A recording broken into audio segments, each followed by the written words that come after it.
Hello, dear listeners. I'm your host, Genevieve Hopkins, and welcome to episode 15 of the Wheel and Cross podcast.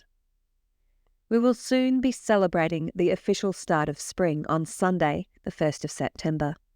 Although the unseasonably warm weather has meant that meteorological spring started almost a month early. Organisers of the annual flower show in my region, Canberra's Floriade festival, have reported that the flowers on display started blooming a month earlier than usual. We've also been warned that grass pollen season is early and levels will be unusually high this spring. Not great news for hay fever and asthma sufferers. I can see the effects of warmer than usual weather in my garden. August is normally marked by heavy frosts and ice-cold winds, keeping all but the winter-hardy snowflake blossoms curled tight until the end of August. This year, everything has started blooming profusely with the unusually mild weather, and the weeds are growing faster than I can keep up with. This week marks the turning of the season for the Ngunnawal people of my region, when early spring gives way to the true spring of Jumbadi. At this time of year, grass tree flower spikes emerge, which have many uses for Ngunnawal people, and are highly attractive to birds and native insects. This is also a time when eastern browns, tiger and other snakes emerge for mating and display aggressive behaviour, including ritualistic combat. September the 1st is also the day we celebrate National Wattle Day, commemorating spring and the quintessential symbol of Australia. In honour of this occasion, this week's episode explores the wattle and Wattle Day, including its connection to war, particularly the World Wars, and to sports. This podcast is free, but if you like my work and would like to support me so that I can continue doing it, please consider a paid subscription on the Wheel and Cross Substack page, www.wheelandcross.substack.com. If that is not possible, and you enjoy this podcast, I would really appreciate your reviews on any of the podcasting platforms you use. Feel free to share this podcast and leave comments on the podcast page. Welcome to episode 15 of the Wheel and Cross podcast, the first day of spring and Wattle Day.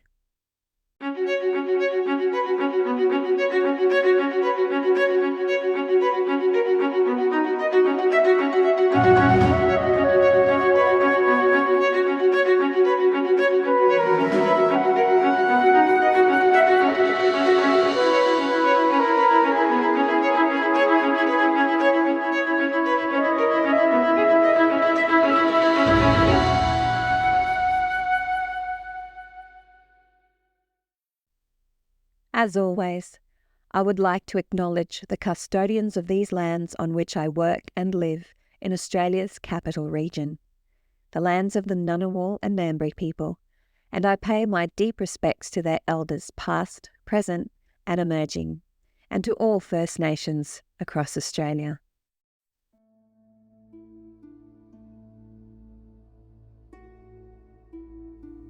Australian wattle species, classified under the botanical genus Acacia, represent a remarkable and diverse array of flora with 1,069 recognised native species. Wattles are characterised by their intricate compound phyllodes, which are leaf stems that have evolved to look like leaves, increasing their ability to respond to and recover from water stress. They are also recognised for their striking inflorescences, ranging in colour from bright yellow to white. Wattles are renowned for their ecological adaptability and extensive distribution across Australia's various habitats. They play an important role within Australia's diverse ecosystems, from providing protein-rich pollen for insects and birds, habitat for native fauna, stabilising soils and fixing nitrogen. Wattles are also pioneer species and one of the first plants to germinate after a bushfire or other natural disaster. They are a very old species, a remnant from a time when Australia was part of Gondwana land, some 35 million years ago. Wattle holds deep significance in Australian First Nations cultures. In various First Nations communities, different species of wattle provided food, medicine and timber for tools and weapons such as boomerangs, spear throwers, spears, digging sticks, parrying shields and clubs. A number of wattle species exude an edible, sweet-tasting gum that is high in tannins. This gum was sometimes used in medicinal drinks to remedy coughs, colds and chest infections. It could also be used as a topical antiseptic, which was applied directly to cuts and abrasions in solid or powdered form. Smoke from burning some species of wattle leaves was used to treat diarrhoea, and a small number of species produce DMT, a psychoactive alkaloid that may have been used in traditional ceremonies or rituals. Wattle seeds from a large number of species are edible and were harvested for grinding into flour, roasted for a coffee-like drink, or used as a flavouring. The blooming of wattles was also a seasonal indicator. From the Koori History website. In Bundjalung country, the falling of wattle blossoms into the water is a signal that it is time to no longer hunt the eastern long-necked turtle, which will be entering its breeding season. Whilst the Wurundjeri people of the Greater Melbourne area of Victoria would similarly see the falling of the silver wattle, Acacia dealbata, as a signal that it was the time of year to begin the harvest of eels. Tricia Ellis, Brinja woman and chairperson of the Canberra Aboriginal Land Council, stated in the Golden Wattle Flag website, "We know that when the black wattle is flowering, the blackfish are running. When the seas are rough, the mullet are running. When the cobwebs are flying, it's time to get swan eggs. As farmers know, the floods are coming when birds start nesting higher in the trees. Also, we know it's not the time to light a fire if you drop a leaf and the wind blows it away."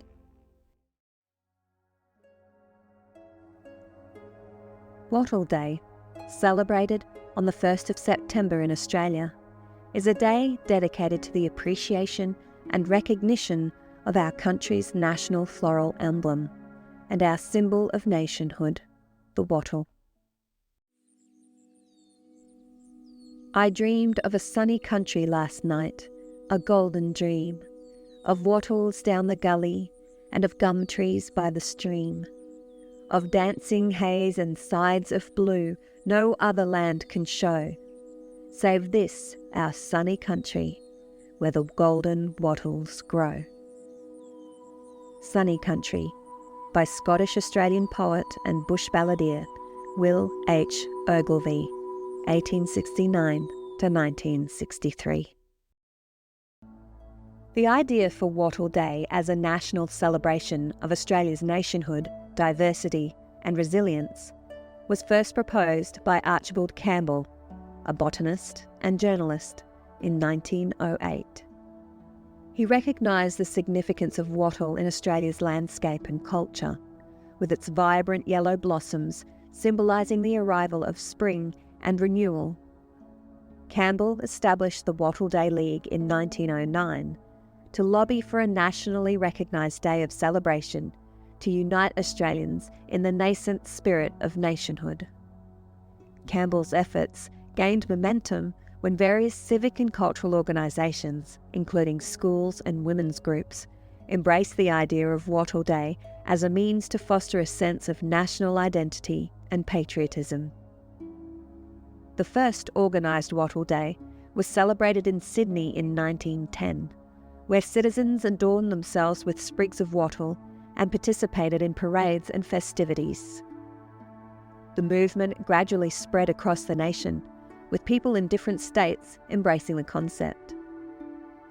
In 1912, the golden wattle, Acacia pycnantha, was incorporated as an accessory design in the Australian coat of arms. But the outbreak of World War I slowed down the momentum for gazetting the wattle as a national emblem and for a National Wattle Day. Efforts to gazette the national floral emblem on Wattle Day were revived in 1986 by Maria Hitchcock, an amateur botanist and horticulturalist from Armidale in New South Wales, with the help of ABC Radio's Ian McNamara. Maria successfully lobbied the Labor government and succeeded in having the golden wattle officially proclaimed as Australia's national floral emblem by the Governor-General of Australia on the 1st of September to mark the 1988 Australian Bicentennial celebration. Maria then turned her attention to campaigning and lobbying the government for gazetting a National Wattle Day. Her efforts were again successful, and a National Wattle Day was announced on the 23rd of June 1992 by the Governor-General Bill Hayden. In 1998, Jack Fahey from Canberra in the Australian Capital Territory established the Wattle Day Association, in the hopes of encouraging the observation of Wattle Day as a day for all Australians to celebrate Australia and being Australian. As the wattle blossoms gold to welcome in the Australian spring, let us celebrate being Australian. We are extremely fortunate and blessed to be who we are and to live on our island continent. Being Australian is, as with everything else, in a constant state of change. There is not a thing that you see, hear or think which is not changing.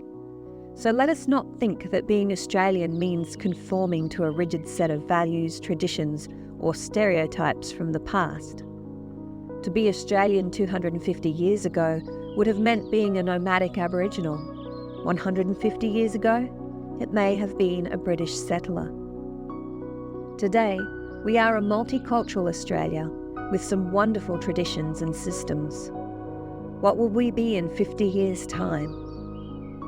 Australia's national colours of green and gold are those of the golden wattle tree in flower. It is also our national floral emblem. The land seems to have given us the symbol to celebrate being Australian, and it is for all Australians.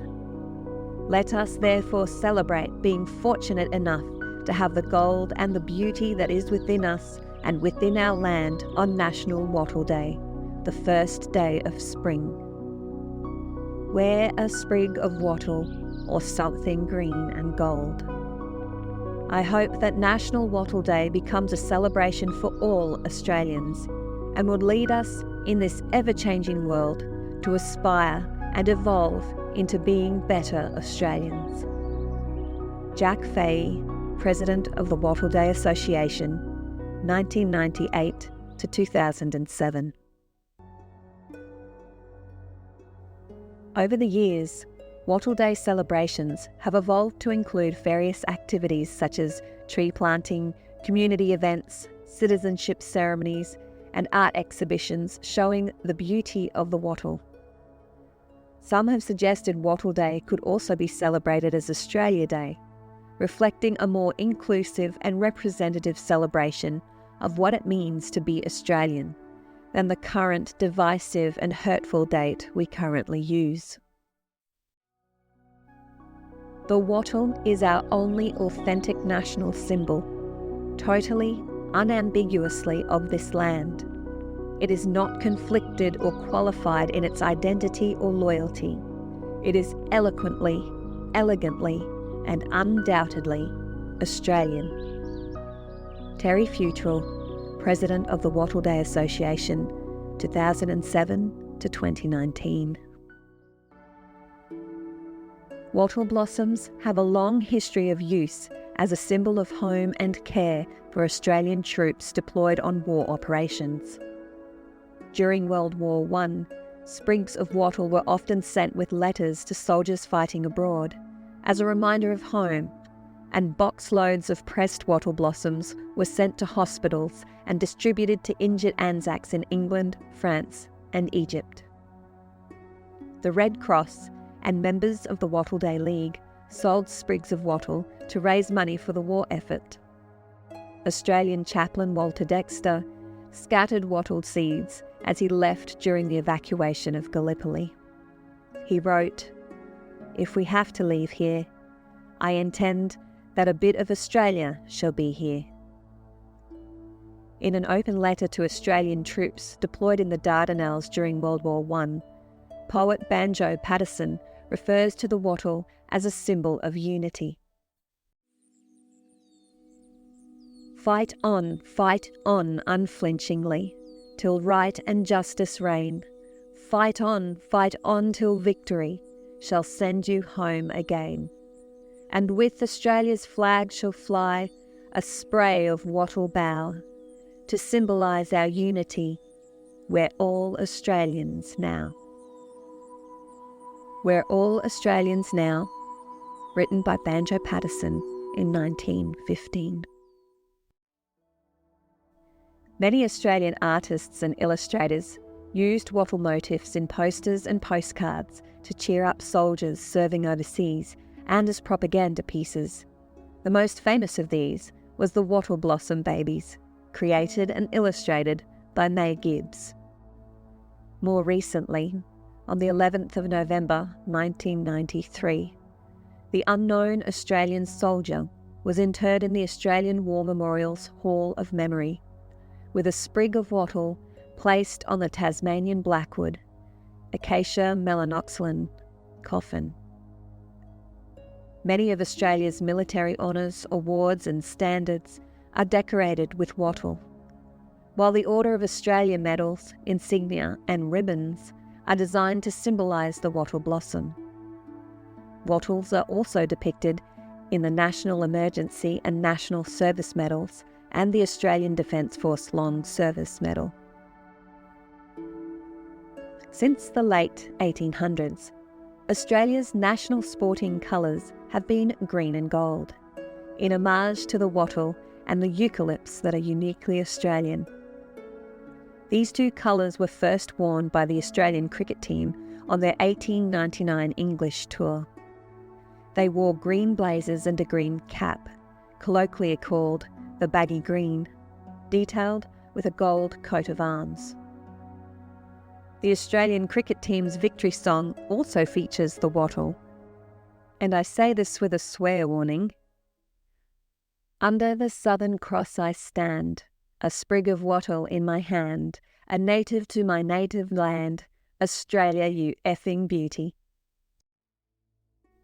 The Australian Olympic team first wore an official uniform which featured green and gold at the 1912 Olympics, followed by the national soccer team in 1924, the National Rugby League team in 1928, and the National Rugby Union team in 1929. In 1984, green and gold, specifically Pantone 346C green and Pantone 116C yellow, were formally pronounced as the national sporting colours by the Governor-General. Most Australian national teams across almost all sports now wear green and gold uniforms to represent Australia. Debate in Australia has waxed and waned over the years regarding the relevance and appropriateness of our current flag, given its focus on our colonial past, as it contains the British flag. There has been no consensus on what an alternative flag might look like, but one frontline contender has to be the Golden Wattle flag, which contains the national colours of green and gold, with a myrtle green background and a highly stylised wattle blossom forming the shape of the Commonwealth Star, also known as the Federation Star. According to the Golden Wattle Flag website, the Golden Wattle Flag is emblematic of Australia's national flower, national colours and national star. It was designed to represent strength in unity and to celebrate the natural beauty of the land which unites us all.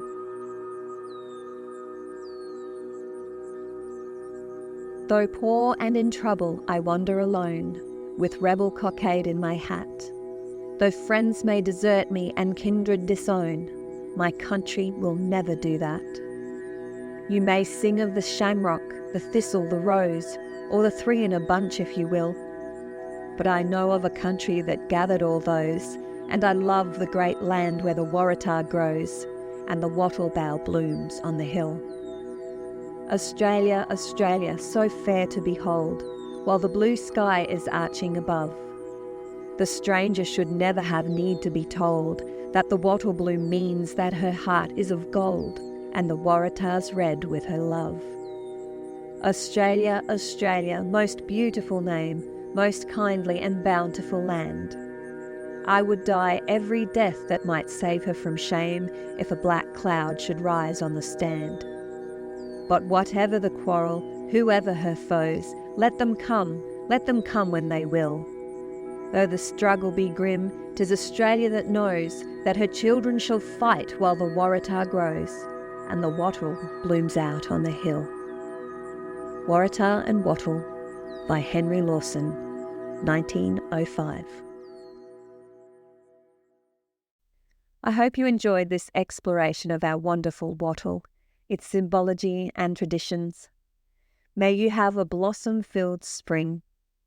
Stay tuned next week as we take a fun look at the indomitable magpie in honour of a most Australian seasonal experience, swooping season. In the meantime, I offer you some words of wisdom from William Wordsworth. How does the meadow flower in its bloom unfold? Because the lovely little flower is free down to its root, and in that freedom bold. See you next week for episode 16, Swooping Season.